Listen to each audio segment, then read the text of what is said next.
So this is what the garden looks like with the landscape paper. I plan on growing something in hopefully every inch of this space over time. Um I'm well on my way though. But take a look at my seedlings. They have taken off. Even the ones in the big pots, the zucchini, they're just ready to be in something else. So I'm going to put those in bags. All the zucchini, the squash, and the green beans that I have, they're going to go in bags because they're the biggest ones right now.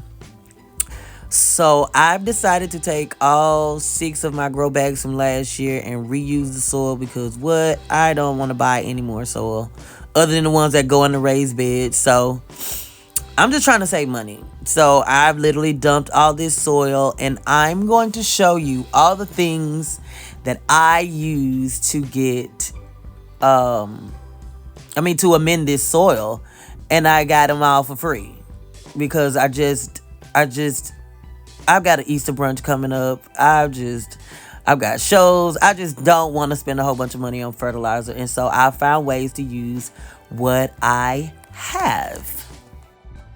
So this is the layout, guys. We're getting ready to mulch, but I wanted you to see how I lay my raised beds out before we put all the mulch down. So in this section, you'll just see me trying to go through all of the old dirt. I didn't really grow anything out of these last summer. It's just I waited way too late and it just got way too hot. It was sitting in a very hot part of where the garden is last year, and it just didn't do well. So I'm going to be amending the soil with things that I've either prepped to use as amendments or found a way to get free stuff because I just said I wasn't going to spend a whole lot on fertilizers. I mean, they were just very costly this year, and I just have way too many things on my plate outside of gardening that I just didn't want to buy fertilizers, like spend money on fertilizers. And I looked up them all. I looked up all of the fertilizers that people usually use, and I'm just like, I think I can do some free stuff. So the first set of fertilizers that I used was I had probably a quarter. It was a pretty good amount of fertilizer that I noticed that I had. It was Garden Tone that I used last year when I was growing in those bags. Did it do a good job? I don't know. I don't think so. It probably would have if I would have watered my plants better. Also, growing in grow bags have taught me from last year's failure that you have to consistently water grow bags. Consistently. And as hot as it gets in Mississippi in the summertime, like, you have to water them, I would say twice a day, because it just gets summer, August, June, July, August, even sometimes September, it's scorching hot. So that was a huge lesson that I learned. So I'm just going through this soil and just you'll see me pulling things out. I pull pine straw, some of the leaves. Will they break down? Yes, I know they will. I just don't want anything to be in the way of these plants that I'm putting in here. I don't know, maybe I'm paranoid. I just wanted a little bit more of a cleaner soil than soil with sticks and pine straw in it. So there's that. So I had leftover cocoa core. Excuse me. I had leftover cocoa core that I used as amendment just to add a little razzle dazzle to the soil, I guess. I had garden tone. I put that in there.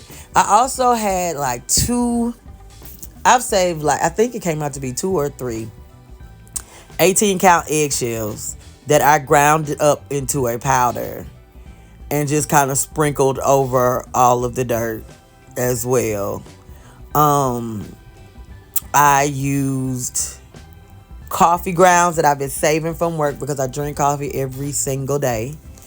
and I've been putting them in like a Ziploc bag. So further down the line, you'll see me add like a Ziploc bag of coffee grounds. It seemed to be a lot to me, but once I put them in like the dirt, I was like, well, that's not gonna be a lot. So hopefully it just adds. I've heard about the benefits of adding coffee grounds to your soil. So I was like, hey, what the heck? I'm putting that in there as well. I also had like a half a bag of potting soil that I threw in there. Y'all, I know when I say I was pulling things from every which way to put into this soil, I was, and I did. And, you know, you can judge me if you want. But it was free. So, and last but not least, from the coffee grounds, I have wood ash. I put wood ash in it. So I've heard of, if you haven't heard about the benefits of wood ash, I probably should post them on the screen or talk to you about it. But it is, I'll just short form, I'll say, from what I've heard, it's a good oxidizer for your soil. So y'all look at my layout. Okay, so these are the bags that have my potatoes in it. I have 2 different kinds of potatoes that I started. They're in these 2 bags right here. All right, and one has not a lot of dirt. I'm just gonna heal, but I just want to see if they're gonna sprout or not, because I've been holding on to those bags for months and months and months. And these are all of my zucchinis and my squash and my green beans. And that's some more cocoa cord that I found that I threw in there. That cabbage just hanging on for its life, honey. And you know, I'm just gonna keep feeding it as long as you want to stick around. You can stick around, girl. So this is my layout, guys.